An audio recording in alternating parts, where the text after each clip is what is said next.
തീരുമാനിച്ചതായിട്ടുള്ള റിപ്പോർട്ടുകൾ തന്നെയാണ് പുറത്തുവരുന്നത്. പക്ഷേ ഇസ്രായേൽ നടത്തുന്നുണ്ടല്ലോ ഈ ബങ്കർ ബസ്റ്റർ ബോംബുകൾ വർഷിച്ചതിന് പിന്നാലെ തന്നെ ഖൈബർ മിസൈലുകളൊക്കെ ഇസ്രായേലിലേക്ക് തൊടുത്തുവിട്ടിട്ടുണ്ടായിരുന്നു. അതിൽ ശക്തമായ നാശനഷ്ടങ്ങൾ തന്നെയാണോ ഇസ്രായേലിൽ റിപ്പോർട്ട് ചെയ്തിട്ടുള്ളത് MCA?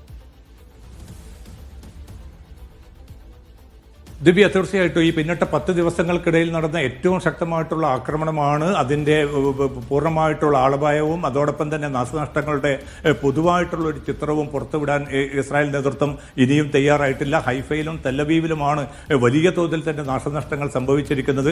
രാവിലെ ഇസ്രായേൽ മാധ്യമങ്ങൾ പോലും റിപ്പോർട്ട് ചെയ്തത് കെട്ടിടങ്ങൾ തകർന്ന് 20-ലധികം പേരെ കാണാനില്ല എന്നത് സംബന്ധിച്ച റിപ്പോർട്ടുകൾ പുറത്തു വന്നിരുന്നു. പരിക്കേറ്റ നിരവധി പേരെ ആശുപത്രികളിലേക്ക് മാറ്റുന്നതിൻ്റെ വീഡിയോ ദൃശ്യങ്ങളും പുറത്തു വന്നിട്ടുണ്ട്.